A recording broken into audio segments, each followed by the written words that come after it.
Des livres plein les oreilles.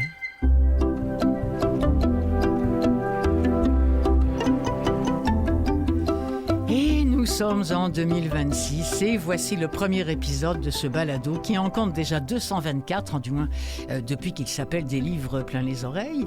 Mais c'est la 369e émission que je fais sur les livres audio ici à Canalem avant que ça porte ce nom-là. Alors mes vœux, oui, c'est encore le temps d'en faire parce que pour moi ce sont les premiers.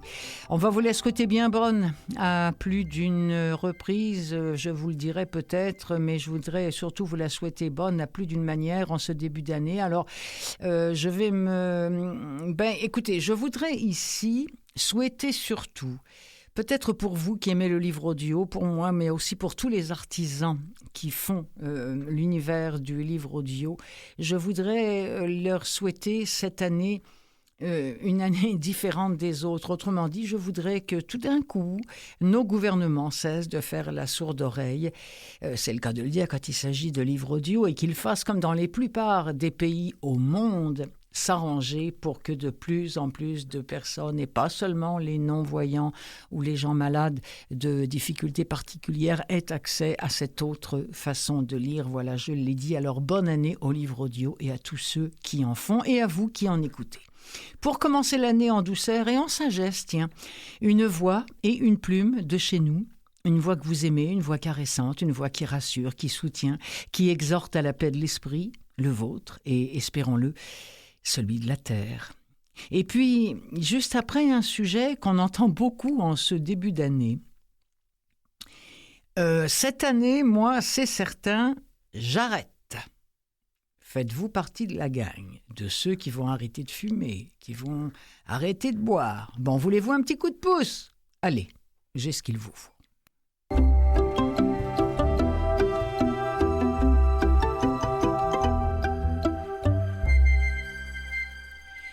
Nicole Bordelot est toute fragile, toute menue, mais au fond d'elle-même, c'est quelqu'un qui nous apparaît comme très solide et si elle compte autant d'adeptes d'ailleurs au Québec, c'est parce que on sent cette énergie-là, on sent ce désir de faire du bien aux autres et de se faire du bien à elle-même.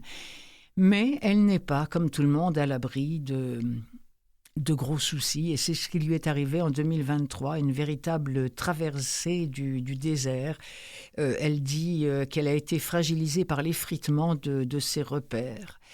Alors, son carnet d'écriture, celui dans lequel elle note absolument tout, qu'elle aille bien ou qu'elle aille moins bien, ou on va le dire autrement, que ça fasse mal ou que ça fasse bien, eh bien, elle continue à noircir des pages et elle explore ainsi pour nous cette espèce de passage énigmatique qu'elle appelle la 5e saison lorsque on se sent complètement à côté de ses pompes, disons ça comme ça. Cette 5e saison, c'est une expérience intime parce qu'elle sera différente pour nous tous et nous toutes, qu'on parle d'une perte, d'un deuil, d'une épreuve, une maladie, un traumatisme, peu importe, mais c'est de cela dont il s'agit dans ce livre, cette nouveauté qui est parue le 27 novembre 2025 en audio. C'est lu par Nicole Bordelot. On écoute un extrait de Une 5e saison. Hier soir, des vagues de frissons m'ont tenue éveillée. Je me suis retrouvée au seuil d'une nuit blanche. Moi qui, dans ma jeunesse, cherchais à vivre mes heures nocturnes sous le joug de l'adrénaline, j'ai perdu depuis fort longtemps cette soif de sensations enivrantes. Heureusement, grâce à des cycles de respiration profonde, j'ai réussi à trouver le sommeil. Toutefois, ce matin, je me sens fatiguée. J'accepte cette réalité. Je laisse place à la fragilité de mon être au mieux de mes capacités. J'y réponds par du repos. Jusqu'ici, chaque passage, chaque transition d'un cycle au suivant fut précédée d'une période de doute et de questionnement. Où en suis-je avec le détachement? À ce moment-ci de mon existence, qu'est-ce qui ne me ressemble pas et qu'est-ce qui ne me ressemble plus? Quels sont les objets, les possessions qui m'encombrent? Quels sont les rôles, les étiquettes qui m'alourdissent? Quels sont les liens, les obligations, les engagements qui m'engourdissent? Pendant ce questionnement identitaire, certaines de nos croyances et de nos attentes doivent céder leur place à un non-savoir. C'est là le vertigineux défi. Notre nature profonde nous pousse à vouloir savoir, prévoir, planifier. Pourtant, un moment vient où il n'est plus possible de s'accrocher au connu. Une situation inattendue surgit, un événement bouleverse notre quotidien, et le changement devient inévitable. Pour que la transformation ait lieu, il nous faut accepter de lâcher prise, de céder le contrôle. Or, face à l'imprévu, nous réagissons souvent de manière instinctive. Il est là le paradoxe. Nous sommes des êtres à la fois complexes et contradictoires. D'une part, nous rêvons de faire de notre vie une grande et vertigineuse aventure, alors qu'en notre fort intérieur se niche le besoin inné d'être en sécurité. D'autre part, nous caressons de grandes ambitions pour notre avenir et nous envisageons de nous dépasser, alors qu'il y a dans notre ADN une quête viscérale de permanence et de prédictibilité. De même, nous avons soif de défis suprêmes, faim de renouveau, mais cependant, nous cherchons à définir à l'avance le sens des choses à venir. Comme tout le monde, face au courant de l'instabilité, je cherche un port d'attache, un repère, une forme d'ancrage. Pourtant, j'ai vécu assez longtemps pour savoir qu'il me faut apprendre à composer avec l'incertitude. Pour évoluer, il est nécessaire de renoncer à l'idée des garanties. Certains jours, lorsque je ne sais pas ce que me réserve l'avenir, je me dis qu'il est là, le beau et grand mystère de vivre. Ah, la voix de Nicole Bordelot lisant un extrait de son plus récent livre « Une 5e saison ». Faites-vous partie de ceux qui ont décidé, qui se sont dit « Allez, nouvelle année, j'arrête de boire. Pouf, allez ». Hop là, c'est ce qu'a fait Claire Touzard, c'était en 2021. Elle a expliqué à son père breton et alcoolique qu'elle souhaitait arrêter de boire. Vous savez ce qu'il lui a répondu, son chaleureux papa? Il lui a dit « Tu y arriveras pas, c'est dans ton ADN ». C'est épouvantable, mais c'est comme ça. Il y a encore beaucoup de gens qui sont aux prises avec ce qui est, alléluia, considéré de plus en plus comme une maladie. Et cette femme-là, qui a donc arrêté de boire, soutenue en cela par son compagnon, soutenue par le mouvement des alcooliques anonymes, dont elle franchit les étapes, eh bien, cette femme-là, elle écrit quand même, et c'est d'ailleurs le sous-titre à son bouquin, « Être sobre, c'est bien plus subversif qu'on ne le pense ». Et c'est ce qui m'a un petit peu attirée à ça. Il y a un critique, en fait, c'est une personne qui a lu le bouquin, j'ai trouvé ça sur Babelio, qui a dit c'est un livre sur l'alcool, moi je rajouterais c'est plutôt un livre sur l'abstinence d'alcool, mais aussi sur le corps des femmes et sur ce qu'il peut subir de l'extérieur ou ce qu'on peut lui infliger. Ici au Québec, je ne sais pas comment c'est, mais je sais qu'en France, quand tu es une femme alcoolique, là, ça passe, mais alors vraiment pas. Tu as le droit d'être un homme alcoolique, même que ça paraît bien, mais une femme alcoolique, ouf. C'est un récit courageux qui peut aider d'autres personnes dans la même situation. C'est très intéressant et sans doute nécessaire. Alors voilà, peut-être que cela va vous aider, vous, avec cet extrait de Sans alcool, être sobre est bien plus subversif qu'on ne le pense. C'est écrit par Claire Touzard et on va entendre la voix de Sandy Masson.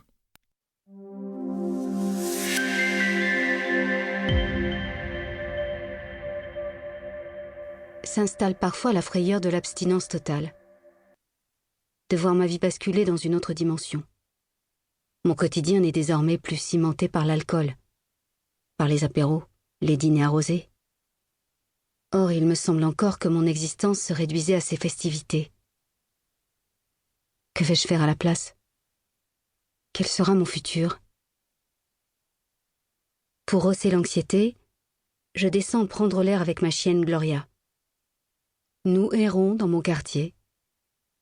L'alcool me manque, de façon fugace, mais il y a, derrière, une sorte de malhonnêteté intellectuelle de ma part.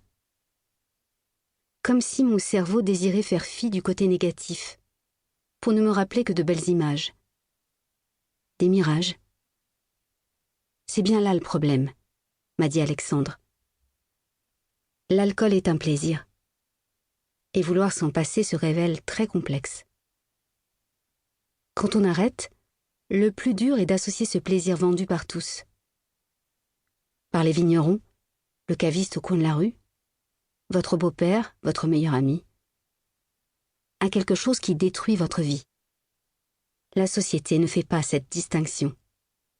À chaque nuisance engendrée par l'alcool, elle appose une illusion d'allégresse et de partage. Ce soir, même si je sais l'alcool néfaste pour moi, partout, il clignote de sa joie de vivre exubérante. Je me sens exclue de la fête, alors qu'un couple de jeunes se roule des pelles, du château Margaux plein la langue, dans le bar en bas de chez moi. C'est un bar où j'ai coutume d'aller, tenu par un couple de beaux gosses, soigneusement endimanchés. Ils sortent de leur antre blanc et virginal, boisés et pimentés d'odeurs florales, pour me saluer. « Alors, on ne te voit plus ces derniers temps ? On a un nouveau vin orange à te faire goûter. » Prestement, je les salue.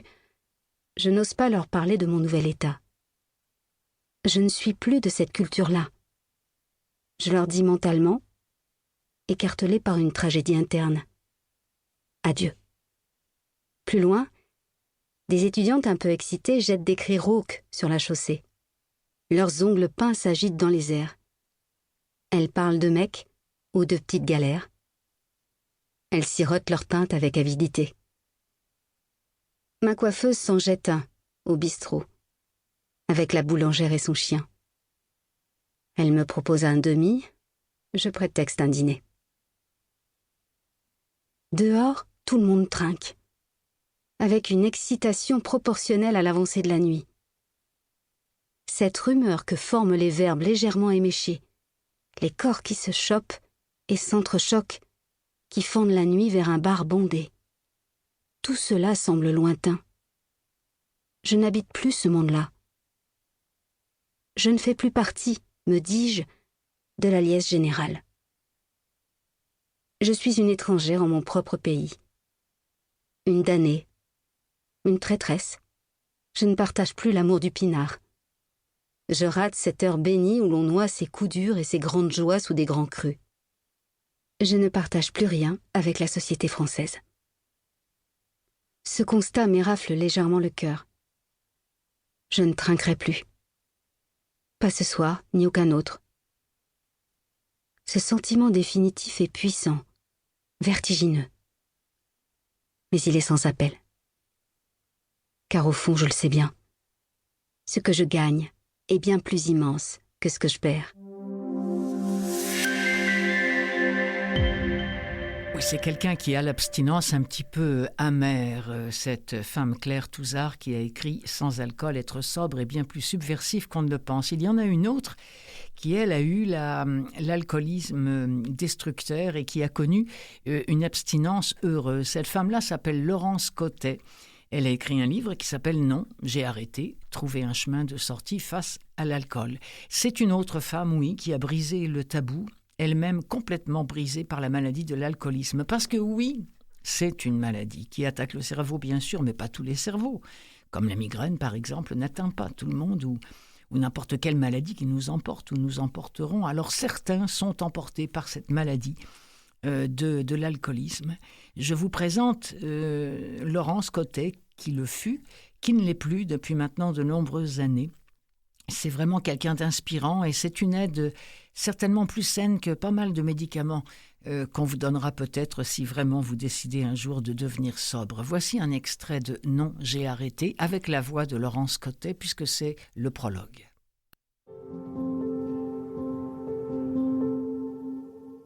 À Marie-Diane, Pierre est mon père, mais invisible.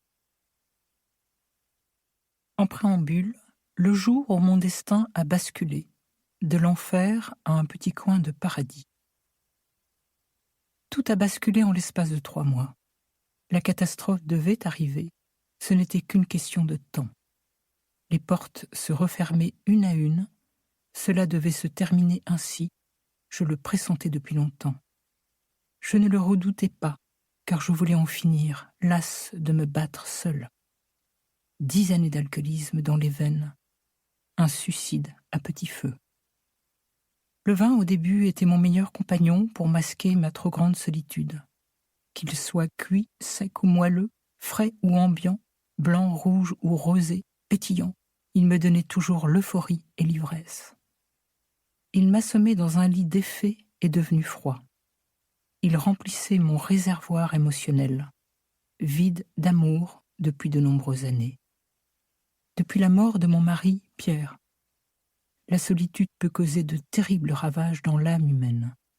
Cet élixir qui, subrepticement, insidieusement, était devenu depuis 10 années mon pire ennemi.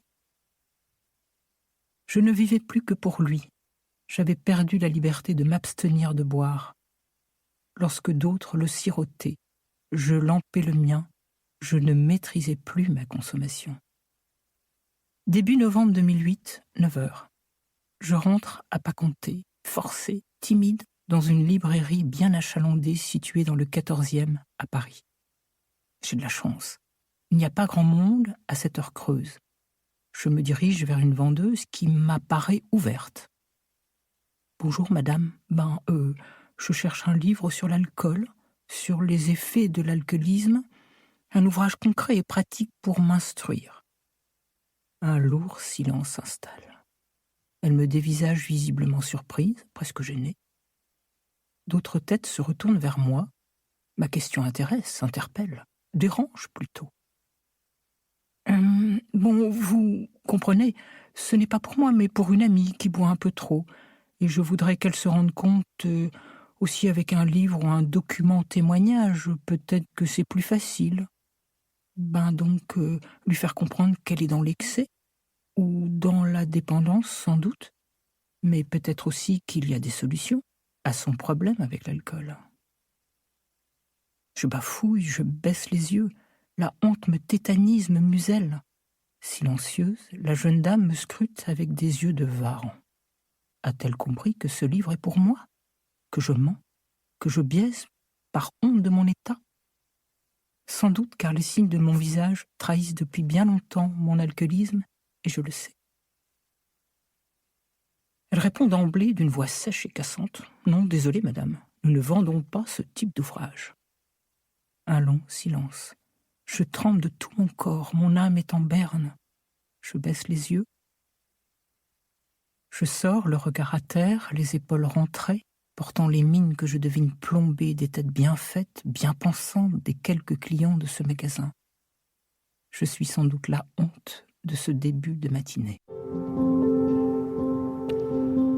Oui, la honte, tout ça, c'est ce que racontent tous ces gens qui passent par cette décision, d'abord par cet alcoolisme et par cette décision d'arrêter de boire. Puisqu'on est dans alcool, tout d'un coup, je me suis dit, j'aurais envie d'écouter du Apollinaire. Et j'ai choisi la voix de Bernard Métro pour nous faire ce petit plaisir.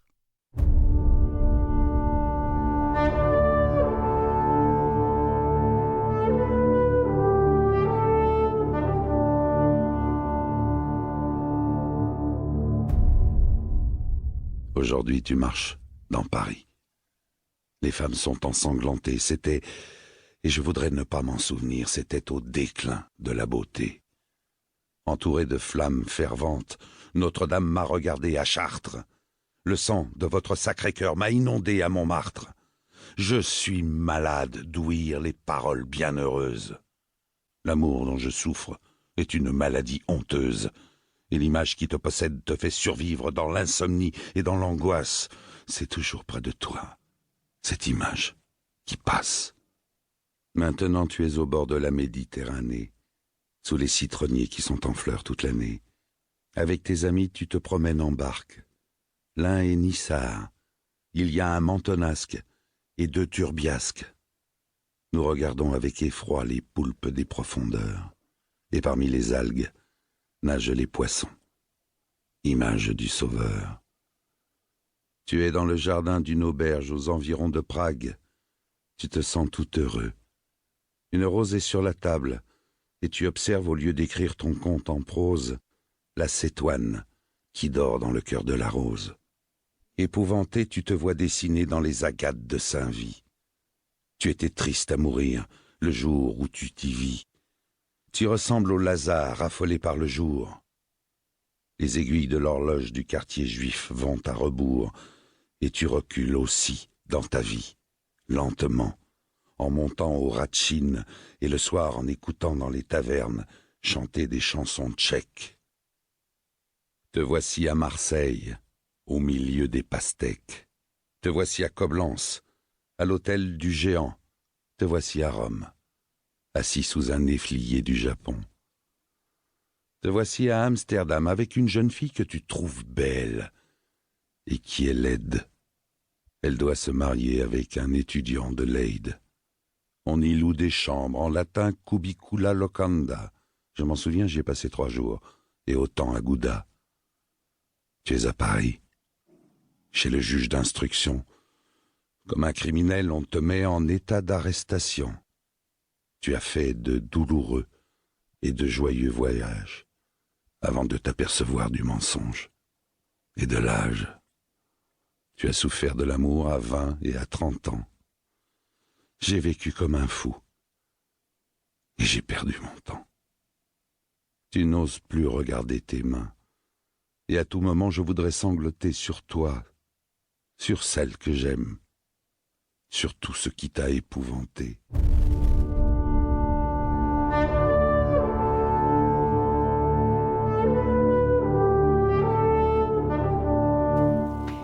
Si cette voix vous dit quelque chose, c'est peut-être parce que vous aimez le comédien Bill Murray ou encore Kevin Spacey. C'est sa voix, c'est Bernard Métro qui double ces comédiens-là et d'autres pour le cinéma. Donc, on a entendu un extrait de Alcool de Monsieur Apollinaire. Fait du bien, un petit peu de poésie comme ça. Pour finir cette première partie, on va mettre la table pour l'ami Gérald Cousineau qui va venir nous parler du prix Goncourt La Maison Vide de Laurent Mauvigné, à qui on doit aussi, parmi je ne sais plus combien, 40 ou 50 livres il a écrit, à qui on doit aussi Continuer, qui existe en livre audio. Continuer, c'est le livre d'amour, d'une histoire d'amour, voilà, incomparable entre une mère pour son fils. C'est aussi un roman d'aventure assez sauvage, assez abrupt, un petit peu comme un western finalement. Cette femme-là, Sibylle, est en train de voir sa vie s'effilocher.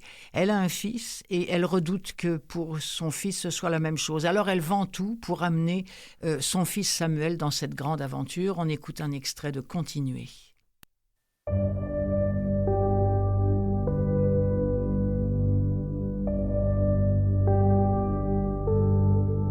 La veille, Samuel et Sibylle se sont endormis avec les images des chevaux disparaissant sous les ombelles sauvages et dans les masses de fleurs d'alpage. Les parois des glaciers, des montagnes, les nuages cotonneux, la fatigue dans tout le corps et la nuit sous les étoiles, sur le sommet d'une colline formant un replat idéal pour les 2 tentes. Et puis au réveil, lorsque Sibylle sort de sa tente, une poignée d'hommes se tient debout et la regarde. Il lui faut 3 secondes pour les compter. Ils sont 8, et 1 seconde de plus pour constater que les 2 chevaux sont encore à quelques mètres, là où on les avait laissés hier soir. Samuel se lève à son tour, il ne comprend pas tout de suite. Il regarde sa mère et, à l'agressivité qu'il reconnaît dans la voix des Kirghizes quand ils se mettent à parler, à questionner en russe, et surtout parce qu'à sa façon de répondre, il voit que sa mère a peur, il se dit que la journée commence mal. Sibylle parle russe. C'est l'avantage d'avoir eu des grands-parents qui ont fui l'Union soviétique. Mais c'est comme si elle n'entendait rien de ce que lui dit l'un des types. Elle fixe un instant ses yeux bleus, son visage fermé, les autres avec leur tête noircie par le soleil et le travail. Mais qu'est-ce que c'est que leur travail ? Sibylle sait qu'au Kirghizistan, voleur de chevaux est un travail qui a une tradition et une noblesse. Alors, pour l'instant, elle ne répond pas, ou seulement en posant d'autres questions. Et les autres ignorent si c'est seulement sa voix et son accent qui déforment les mots qu'elle dit, ou si c'est bien la peur, l'émotion, le danger qu'elle ressent. Pendant ce temps, Samuel s'est levé, il a empaqueté ses affaires. Il démonte sa toile de tente et lance des coups d'œil à sa mère. On regarde les chevaux qui broutent de la luzerne un peu plus loin, en se disant qu'il faudra se rapprocher. Mais pour l'instant, c'est le cercle des 8 hommes qui se referme, se rétrécissant, se précisant comme les questions qui fusent. D'où venez-vous comme ça? Pourquoi vous venez dans ce pays où il n'y a rien à faire? Pourquoi vous avez envie de marcher si haut dans les montagnes? Qu'est-ce que vous voulez? Pourquoi vous venez et pourquoi une femme se promène seule avec un garçon si jeune? Vous n'avez pas de mari? Il n'y a pas d'homme avec vous, non? Et vos chevaux, ils ont l'air robustes? Vous les avez achetés où? À qui? Loin? Au marché à Auch? À Bichkek? Sibylle et Samuel ne regardent pas le type pendant qu'il lance ses questions. Elle continue de parler en rangeant ses affaires, des gestes précis qu'elle ne pensait pas avoir déjà acquis. Elle pourrait faire le pactage les yeux fermés. Elle continue de poser des questions pour ne pas répondre à celles dont le débit se fait de plus en plus pressant. On a défait et rangé les tentes, scellé les montures. Samuel détache les chevaux. Les hommes ne disent plus rien. Ils ricanent, observent.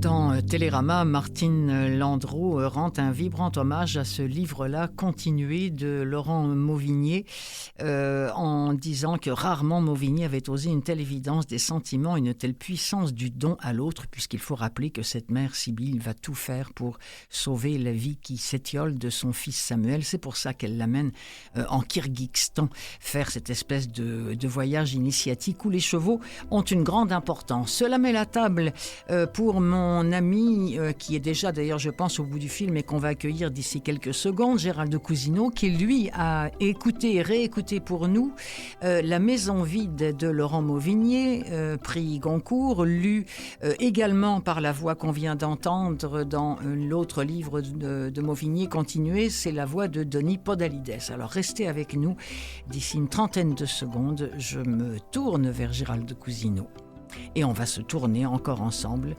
vers Laurent Mauvigné.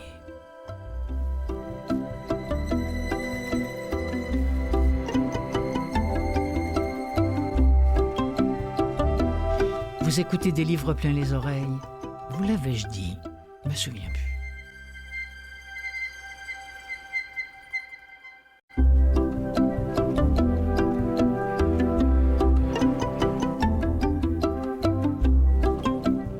C'est en quelque sorte la seconde partie de ce balado des livres plein les oreilles qui s'ouvre comme chaque 2 semaines avec la voix de Stentor, cette voix mielleuse et romantique à souhait qui est celle de Monsieur Gérald Cousineau. Salut Gérald!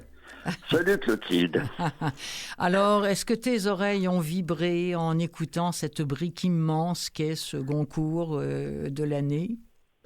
D'abord, je reviendrai sur Continuer. J'aime bien la voix du lecteur, Denis Podalides. Oui, Denis Podalides, c'est un des plus grands comédiens français. C'est un comédien qui appartient à la Comédie Française.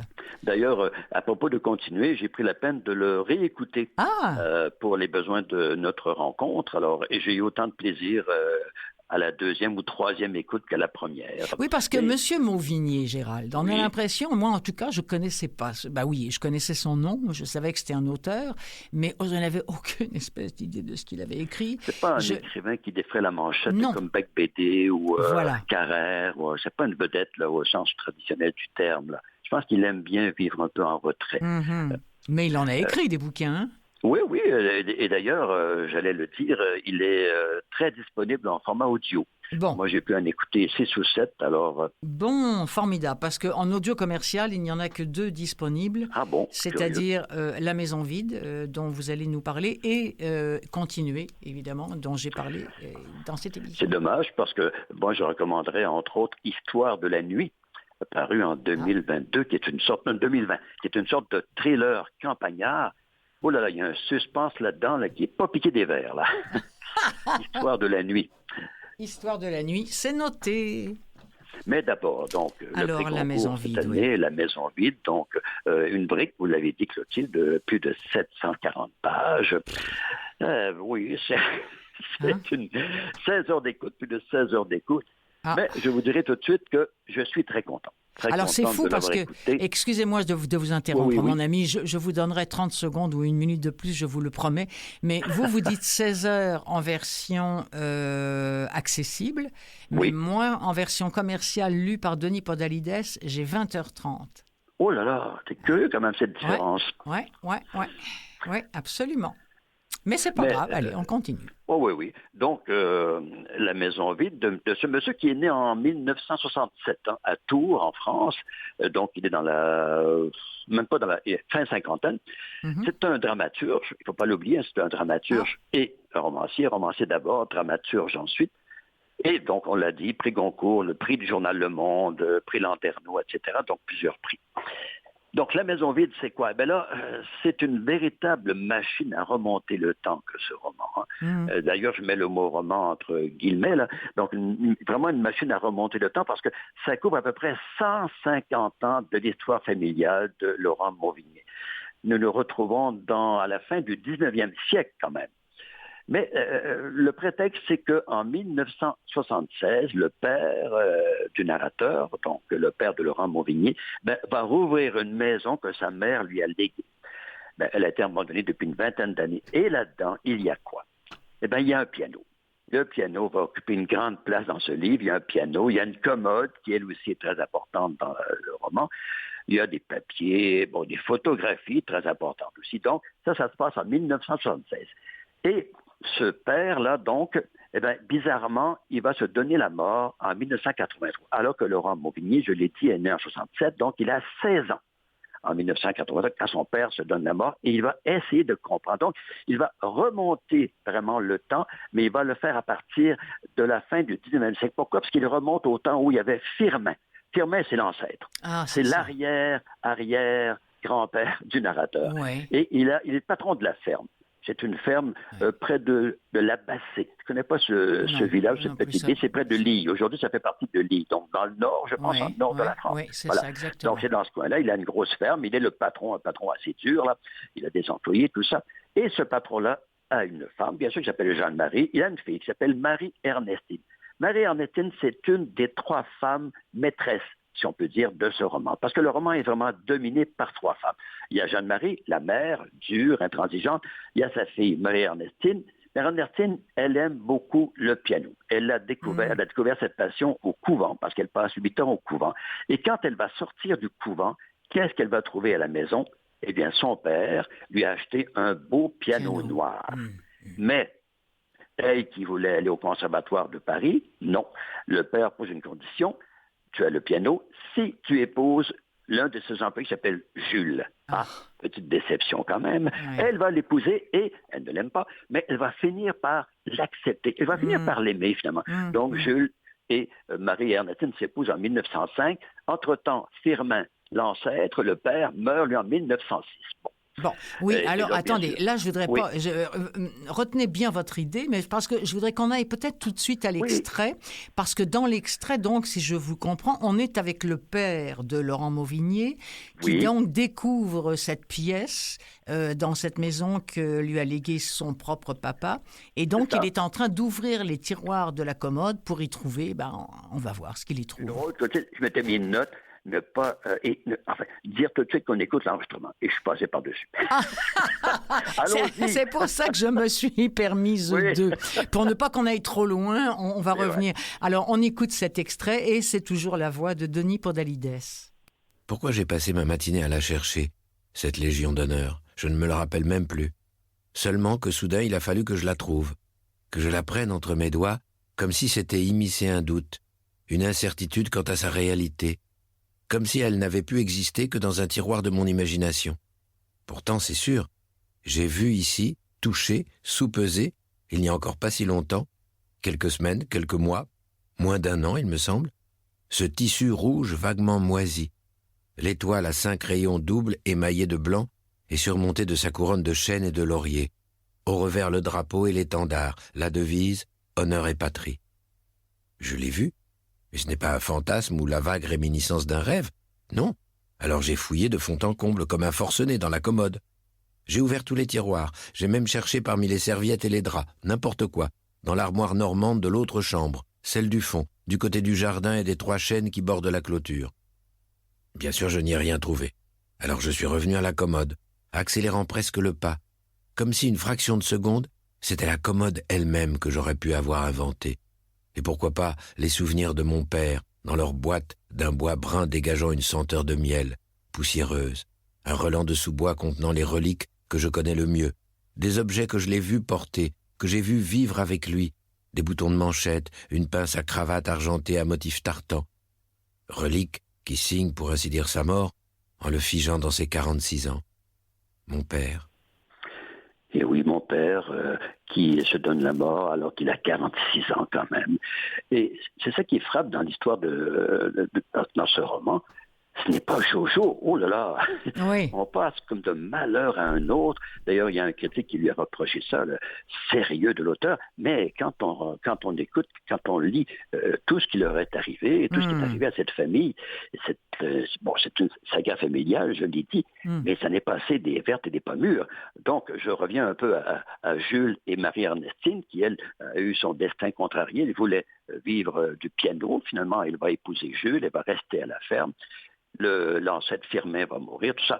Donc, et ce couple-là, c'est très drôle parce que, bien sûr, c'est un livre de mémoire, mais en partie imaginé. Parce qu'évidemment, Mauvigny va raconter le repas de noces de Jules et Marie. Il n'y était pas, évidemment. Et mieux que ça, il va raconter leur nuit de noces. Et ça, c'est un des rares passages où on peut sourire. Mais on se dit, mais il n'y était pas. Oui. Évidemment. Mais là, il y a le romancier qui l'emporte sur le mémorialisme. Bah oui. Et à nouveau, effectivement, quelques scènes savoureuses. Je le dis parce qu'il n'y en a pas beaucoup dans ce long roman. Donc, il raconte cette nuit de noces, tout ça. Et ils ont une fille qui s'appelle Marguerite, pardon. Et cette Marguerite, c'est le 2e personnage principal de ce roman. D'accord. Avec donc le 3e, c'est Jeanne-Marie, la mère de Marie-Ernestine. Cette Marguerite va donner du fil à retordre à sa mère. Oh là là, il s'en passe des choses. Elle va, adolescente, elle va travailler dans un magasin de vêtements. Elle va découvrir l'amour physique, non pas avec un homme, mais avec sa collègue de travail. Un jour, la patronne du magasin retrouve 2 employés dans une chambre avec son mari. Oh là là! Alors, elle les met à la porte. Donc, il s'en passe des choses incroyables. Ouais. Donc, cette Marguerite, elle, la guerre arrive, elle a 2 enfants. Entre-temps, elle rencontre André, qui est le grand-père du narrateur. André, lui, bien sûr, est mobilisé, il va à la guerre. Marguerite se retrouve chez elle avec 2 enfants. Et là, elle en arrache un peu financièrement. Qu'est-ce qu'elle va faire? Elle veut savoir où André a été amené en Allemagne, où il est prisonnier en Allemagne. Qu'est-ce qu'elle fait? Elle va rencontrer un sous-officier allemand, un officier allemand de la préfecture. Et là, peu à peu, il va se tisser une aventure amoureuse entre ces deux-là. Or, imaginez la famille qui constate que leur fille a une relation amoureuse avec un officier allemand. Alors, elle est mise au banc de la société, en quelque sorte. Alors, à la libération, elle va être tondue, elle va mourir, et là, c'est vrai, c'est pas de l'imagination, elle va mourir en 54, alors qu'elle n'a que 41 ans quand même. Pensez au père du narrateur qui meurt à 46 ans, sa grand-mère meurt à 41 ans, elle est alcoolique, elle est seule, et sa mère, Marie-Ernestine, va mourir en 47 ans. Il y a beaucoup de décès dans cette histoire. Mais moi, ça m'a quand même fasciné, même si c'est très long, effectivement, 150 ans de vie familiale, mais il y a quelque chose de fascinant là-dedans parce qu'il y a une bonne part, évidemment, de création littéraire. L'auteur n'a pas eu le choix, même s'il part de faits vérifiés généralement, il part de gens qui ont existé, mais les histoires de ces gens-là sont pleines de trous. Alors, qu'est-ce qu'il va faire? Il va tout faire pour remplir les trous et il va leur créer une sorte de monde fictif dans lequel, justement, ils vont avoir une existence. Donc, il leur donne une existence à partir de faits, en fait, à partir de pas grand-chose. Mais si on y croit, c'est formidable. Si on y croit, c'est une très belle aventure. Moi, j'ai beaucoup aimé. Et c'est vrai que c'est long, on l'a dit et redit. D'ailleurs, je remarque une chose, parmi les nombreuses critiques qu'il a eues, je remarque qu'il y en a moins eu que pour Colcos, par exemple. Oui. Pour Colcos, là, c'était dithyrambique.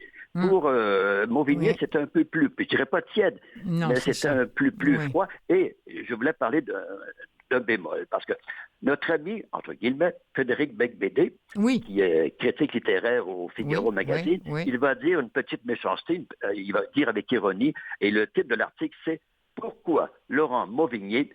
comment il dit ça? Pourquoi Laurent Mauvigné... ah là là... fait-il peur? Non. Ou fait-il peur aux lecteurs qui ne lui ont rien fait? Enfin, un truc comme ça. Donc, OK. j'ai souri en lisant ce titre-là, parce que Becbédé trouve que le livre est vraiment long, qu'il est sérieux, même il s'est ennuyé carrément. Ah mais, oui? personnellement, je ne me suis pas ennuyé, mais je peux comprendre qu'on puisse s'y ennuyer. Encore là, il faut porter, je pense à ceux qui vont écouter le livre, il faut porter une extrême attention parce qu'on passe d'un personnage à un autre, et Mauvigné, ce n'est pas un récit linéaire, il se promène dans le temps. Ça, je l'ai souvent dit dans ce genre de saga familiale, il faut porter attention parce qu'il se promène dans le temps. Nous sommes tantôt avec la famille, tantôt il revient à lui-même, et tantôt il change d'époque. Donc, il faut vraiment porter attention. Mais si on le fait, si on est attentif, on peut avoir beaucoup, beaucoup de plaisir. Même si, encore une fois, je le rappelle, ce n'est pas une histoire très, très rigolote. Mais c'est une formidable reconstitution, formidable remontée dans le temps. Et ça, je pense que c'est maîtrisé. Vraiment, il écrit bien, ce monsieur Mauvigné. Alors, j'ai l'article sous les yeux. Frédéric Becbédé, pourquoi Laurent Mauvigné veut-il punir les lecteurs qui ne lui ont rien fait, demande-t-il, et il en rajoute un petit peu plus loin en disant « Il ne faudrait pas oublier que derrière la besogne de l'auteur, on ne doit pas aimer ça quand on est auteur de se faire traiter de besogneux, il existe, et alors tenez-vous bien, une sudation du lecteur ». Bon. Alors voilà tout ce qu'on pouvait dire.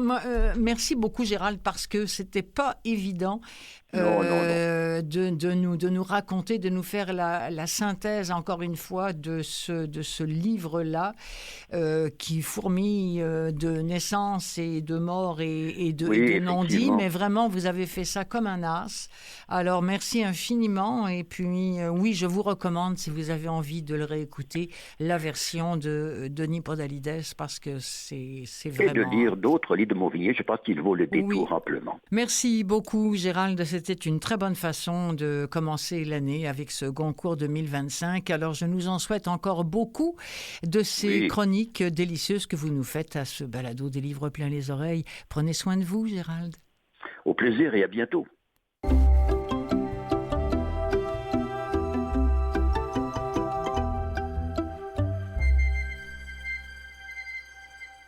Ah, cher Gérald, si on ne l'avait pas, il faudrait l'inventer. Mais il faut quand même le faire, Gérald, pour ceux qui se joindraient seulement à nous. Je ne le rappelle pas à chaque fois, mais quand j'en ai l'occasion, je le fais. Et là, j'ai un petit peu de temps, alors je vais le faire.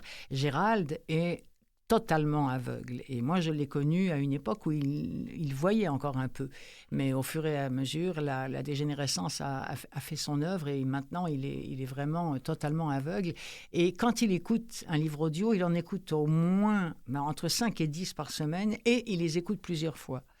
Ce qui est quand même complètement hallucinant. Et cet ancien prof de littérature, eh bien, il a conservé en lui cette passion pour les mots. Et vous avez entendu comme moi comment il en parle. C'est toujours un vrai régal. Et quelle voix il a. Mon Dieu, que j'aurais aimé. Si cet homme-là avait eu ses yeux, je suis certaine qu'il aurait fait de la narration à haute voix et qu'on aurait eu beaucoup de plaisir à l'entendre. Alors, c'est l'heure des nouveautés. Il y en a une dont je voulais parler depuis pas mal de temps parce que je voyais souvent la publicité passer sur les réseaux sociaux, puisque évidemment je suis abonné chez Audiolib, Lizzy, Gallimard et tout ça pour que je puisse vous parler de leurs nouveautés. Il faut bien que je puisse en prendre connaissance. Et ça faisait longtemps, par exemple, que chez Audiolib, on nous proposait d'écouter le livre qui s'appelle « La collision », livre de Paul Gasnier ou Paul Gagnier, c'est possible aussi qu'on ne prononce pas le S et je ne le sais pas. C'est lu par Pierre Rochefort, je vous ai dit Audiolib, c'est pas vrai du tout, c'est chez Gallimard Audio, autrement dit la collection, l'excellente collection, devrais-je dire, Écoutez lire. La collision, c'est un livre qui nous emmène en 2012, on est en plein centre-ville de Lyon. Il y a une jeune femme qui décède brutalement. Elle est percutée par un jeune garçon qui est en motocross et qui fait une espèce de rodéo urbain. Autrement dit, il va risquer sa vie en pleine ville et celle des autres. Il roule à 80 km/h, plein centre-ville de la ville de Lyon. 10 ans plus tard, le fils de celle qui est décédée est complètement hanté par ce drame. Il est devenu journaliste. Et là, il va observer la façon dont ce genre de catastrophe est utilisé quotidiennement pour, comme il dit, fracturer la société et dresser une partie de l'opinion contre l'autre. Alors il décide de se replonger dans la complexité de cet accident et de se lancer sur les traces du motard pour comprendre d'où est-ce qu'il vient, quel a été son parcours et comment un événement a été rendu possible. Autrement dit, on va décortiquer la vie de 2 personnes, celle qui est décédée et la personne qui l'a tuée en moto, ce jeune garçon-là. Telle est l'histoire de la collision de Paul Gasnier ou Paul Gagnier. Paul Gagnier, alors. Non, Gasnier. OK, on prononce le S, c'est bien parfait. Lu par Pierre Rochefort, dont voici un extrait.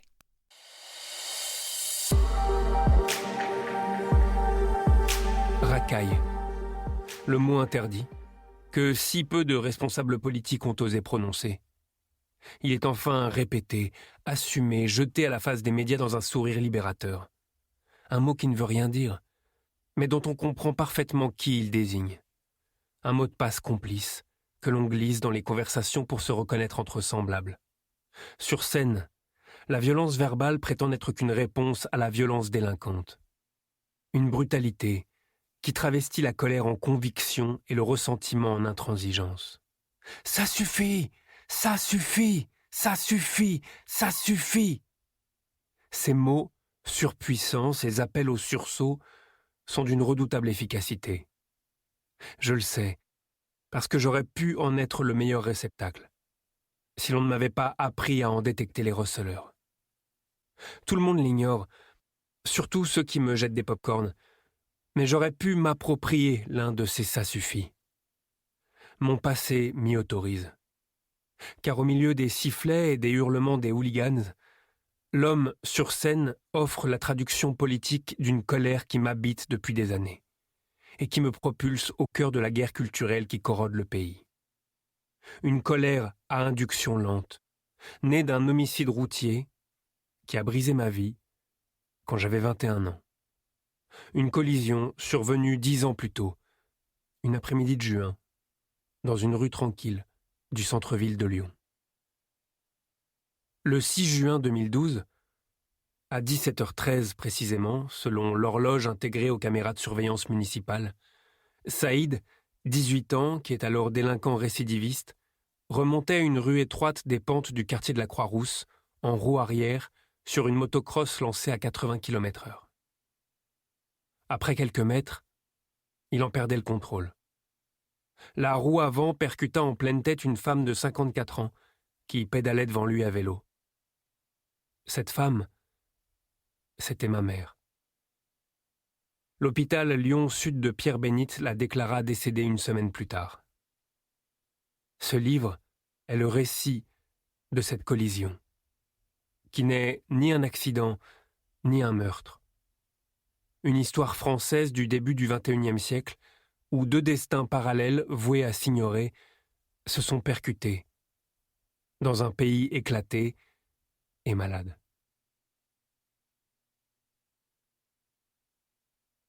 Le jour où elle va mourir, ma mère se réveille découragée. Depuis 3 semaines, elle scrute les chiffres de fréquentation du centre de yoga qu'elle a ouvert à Lyon.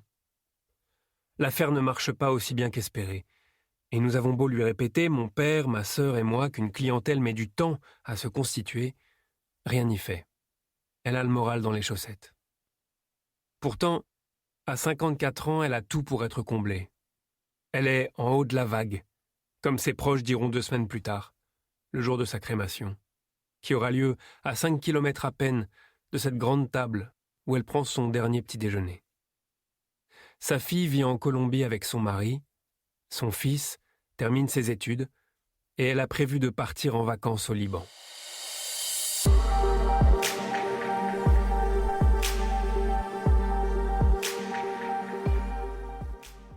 Oui, c'est le propre d'un accident. Hein? On se réveille et on ne sait pas que le soir on ne sera plus là, c'est un extrait de La Collision de Paul Gasnier, Gasnier, lu par Pierre Rochefort. Ça a été édité par Gallimard Audio, Écoutez lire, donc vous pouvez aller chercher ce livre directement par le net via le site internet de Gallimard.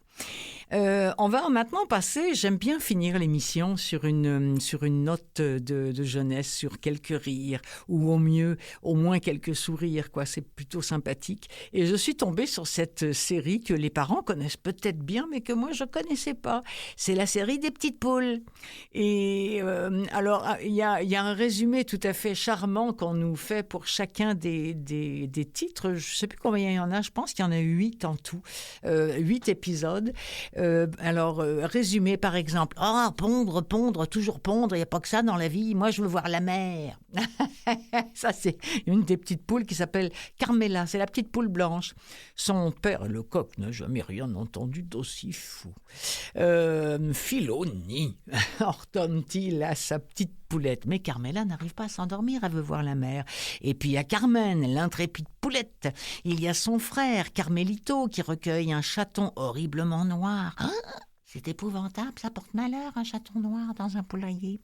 Et puis, il y a aussi les petites poules et leur maman qui sont restées seules au poulailler, puis qu'à ce moment-là, il y a une bande de fouines qui vont les attaquer sauvagement, les lâches, et puis s'en prendre à de pauvres petites poulettes sans défense. Et alors, en l'absence de Carmelito puis du petit coq, on se demande si les filles vont réussir à repousser les terribles prédateurs. Bref, ce sont des séries absolument adorables de 10 minutes chacune. En voici 3 petits extraits. Lizzie présente Un petit dodo au poulailler. Une histoire de Christian Heinrich et Christian Jolibois, lue par Martin Spinaillère et de multiples comédiens. En souvenir de Maurice, mon papa, Christian Jolibois. Pour Mélanie, ses 2 enfants Juliette et Camille, et Félix, aux commandes de leur formidable école SEIS de l'île Maurice, Christian Heinrich. Sous la direction du chef d'orchestre Pedro le Cormoran, les petites poules sont en pleine répétition. Carmen, Carmelito et tous nos jeunes virtuoses s'entraînent à jouer sans fausse note le concerto pour citrouille et courgette. Une œuvre joyeuse et champêtre qu'ils interpréteront bientôt pour fêter le jour le plus long de l'année. L'exécution de la pièce de musique avec ses harmonieux cric, glonk, prout est un pur enchantement. Pour rien au monde, Carmelito et ses copains n'auraient manqué l'ouverture de la pêche. Mais hélas, ils n'ont pas encore pris le moindre petit goujon. Au bout de leurs hameçons, les asticots s'ennuient et passent le temps en faisant des ronds dans l'eau. Oh là là là là, ça ne mord pas, ça impatiente les petites poules.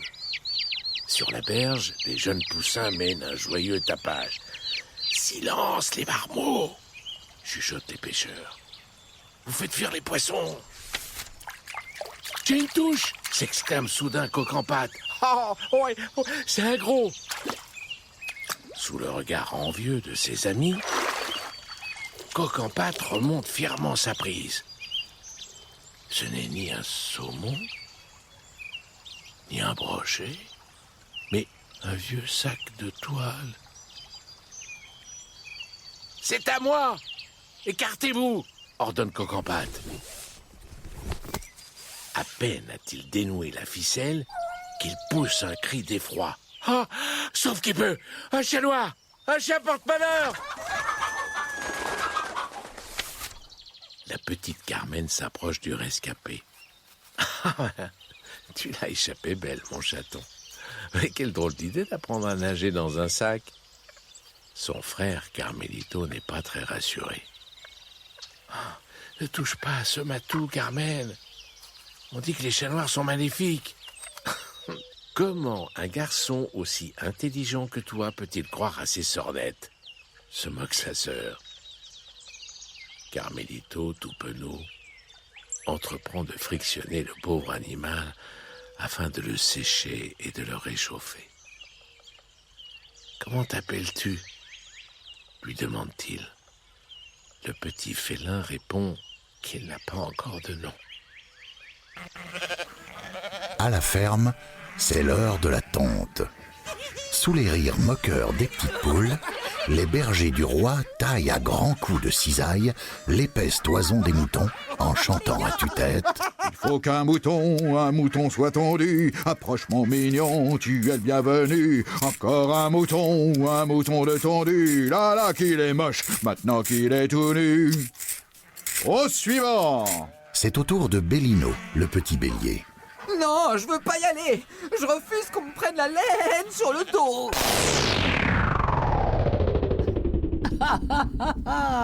Je vous l'avais dit quand même que c'est sympathique. Ça vous intéresse pour vos enfants? Vous tapez Les Petites Poules. Livre audio Les Petites Poules, c'est fait chez Lizy. Vous pouvez aller directement chez Lizy, L-I-2-Z-I-E. Merci beaucoup Mathieu Tessier en régie. Merci beaucoup à mon ami Gérald Cousineau de nous avoir présenté le Goncourt de l'année. Et puis voilà, c'était le premier balado de l'année, mais il y en aura plein d'autres. C'est Clotilde Sey. Allez, bonne année encore. Allez, ça y est, c'est dit. Ça suffit maintenant, ça suffit.